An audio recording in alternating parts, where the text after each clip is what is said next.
Hi world, it's me Larraine. The queen of laughter, the queen of giving, the queen of believing, the queen of talk,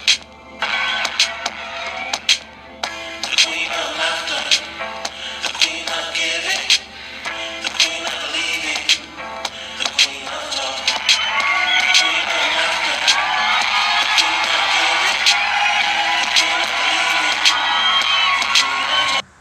Hey, what's going on, cyber world? It's your girl, a rainbow, and yeah, it's finally here. I just want to say, listen, Satan has been a big lie. He has, ooh, you don't understand what I've endured the last couple weeks, last couple years, actually, if you want to get technical.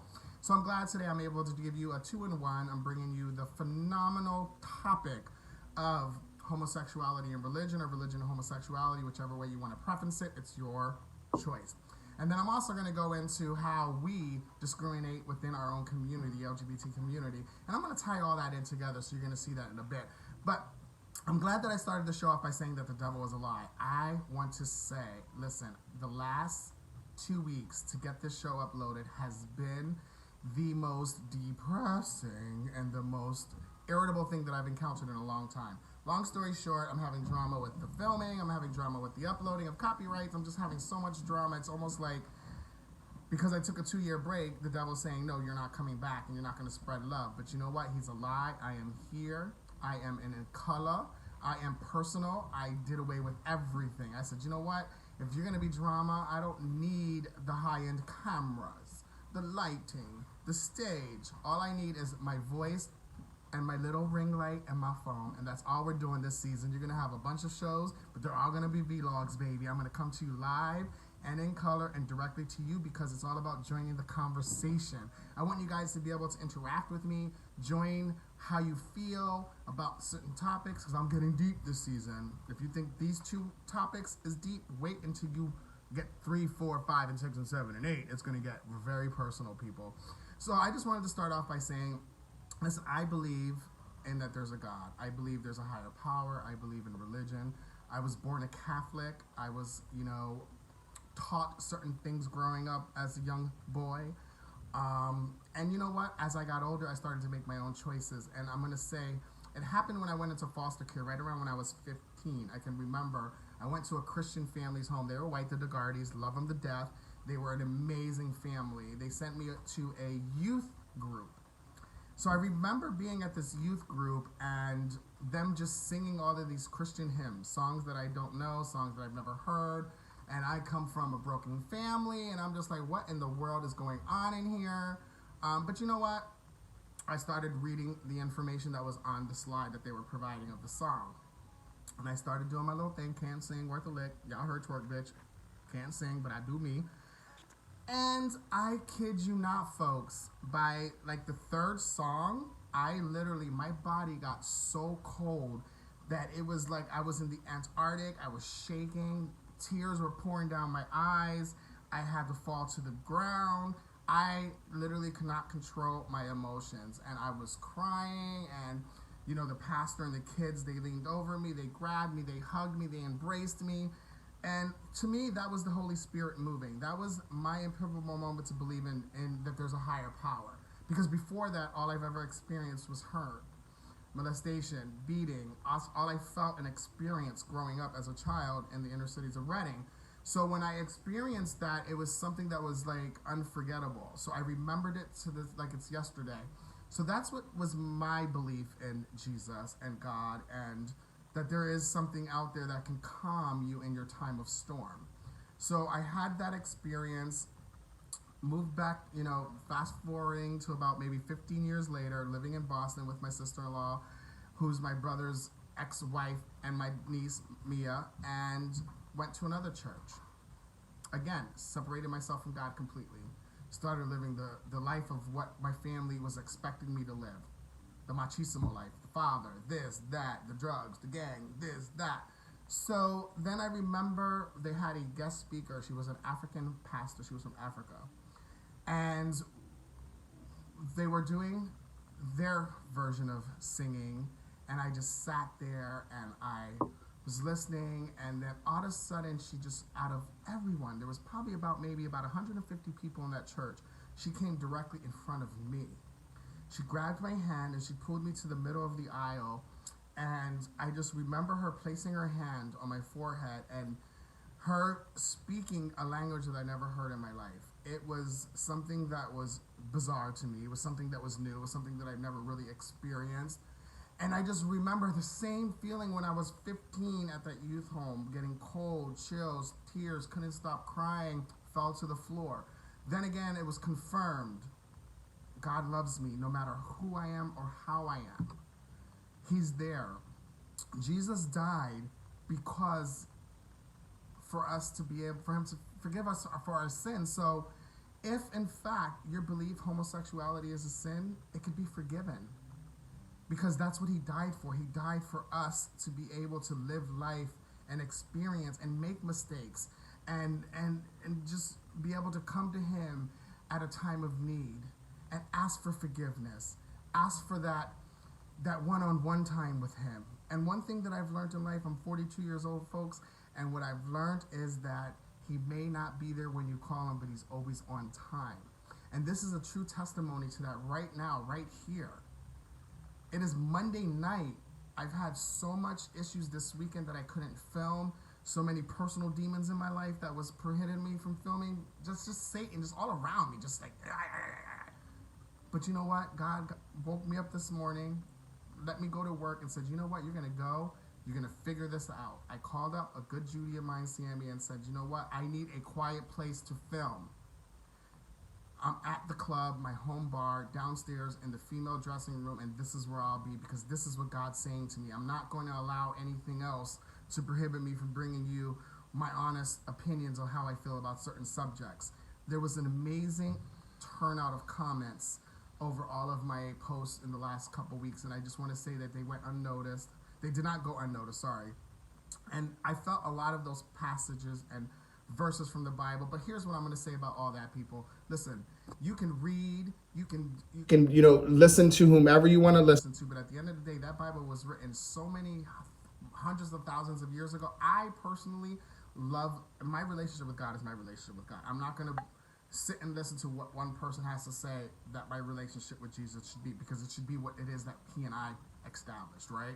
As long as you have faith and as long as you have belief, everything else will fall into place, right? So whether your parents is installing that, if you're a divine Catholic, Christian, Baptist, Muslim, whatever it is that your family's religion is, I need you to form your own religion with God. Whether you're an LGBTQ member, whether you're heterosexual, whatever it is that you choose to do in life, love is love. Whether you love a man and you're a man, it's still love. Whether you love a female and a female, it's still love. Man and female, love. It doesn't bear any difference. As long as you live your life through love and you give love, that's all that matters. Because at the end of the day, we answer to one person, and that's God. And we all have maybe different gods, but at the end of the day, he's still God. And he's somebody that you need to answer to and that you need to be able to address your downfalls for. Feel me? So I just need you guys to let's not take this, I'm not saying don't take it so serious, but I'm saying live your best life, regardless of what church, what affiliation, what people, what society's putting on you. Just live your best life, because once you live your best life, you can actually live. And I've learned, for a long time that I just existed in life. And when I say existed, meaning I didn't live my true life. I existed here. I was just whatever it is that I wanted the world wanted me to be, is what I was. And that's not who I am. So now, since I've been living my best life and I took a 2-year break, baby, I am happy.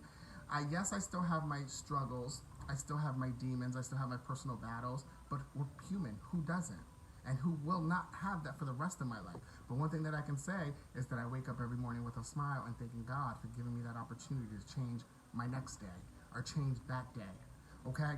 And so let's talk about my next subject. We're going to kind of intertwine the two, right? What I realize is that I think that a lot of the LGBT racism that's coming in within us, and it was interesting to me to know that African Americans are the ones that get the majority of racism, being black and being gay. I personally honestly think it stems back again to what we grew up and what we've been taught, okay? Because we're not born religious or born with a racist chip on our shoulder. This is things that we're taught. through life. We're taught by the folks that are supposed to show us what love is and supposed to navigate us through rights and wrongs.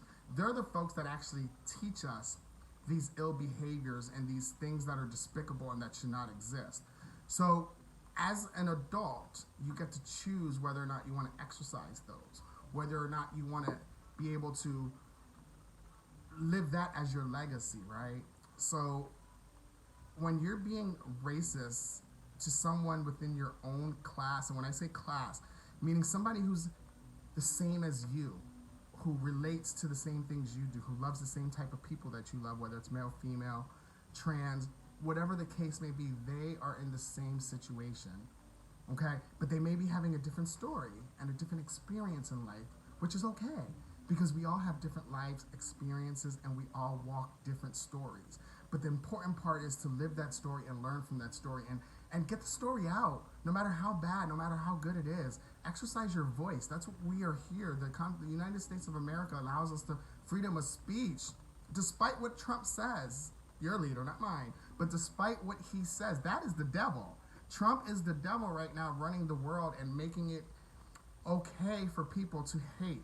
Hate is not okay. But one thing that I would always say, and I believe this, and I honestly, truly will stick with this for the rest of my life: love will trump hate. Period. No matter how hateful you are, no matter how much it's been installed in you, love can change the heart, because the heart feels. We are all human. We all bleed. We all cut the same color. If you cut me, I'm red blood. You cut the next person, red blood, no matter what race they are, no matter where they were born, where they're from. We were all created the same. It's how you grew up and what was installed in you. And you, as an adult, had that opportunity to change it. So I'm asking you folks that don't believe in Jesus, that don't believe that a black gay man should be treated the same as a Hispanic drag queen or a transgendered of Asian descent. We are all equal. We are all the same. We should all be respected equally, and we should all be able to have that opportunity to show you our true selves. We shouldn't have to hide anymore, folks. It's 2019. I remember growing up in the early 2000s and doing drag, where I was ashamed of who I was. I was ashamed to bring this to my parents. I was ashamed to let my son know who I am. And let me tell you, once I opened up and freed my soul and believed in God, nothing has been more rewarding and freeing, okay?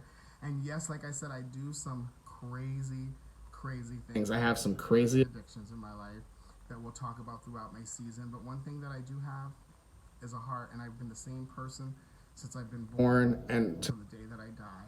And I think that every human being and every person should be given that fair opportunity to be who they are and experience an amazing life through no judgmentals, through nobody judging them, through nobody telling them what religion they should be. Nobody should tell them who they should have to love, or if they feel if they're a girl and they want to become a boy, or a boy to want to become a woman, the transgender lifestyle. Nobody should be able to dictate your life, baby boy and baby girl. You be you. Be who you're going to be and be the best you're going to be. And I'm going to close this shortly because I don't want to keep rambling on. I want these things to be very short, sweet, and simple so we could talk about them online.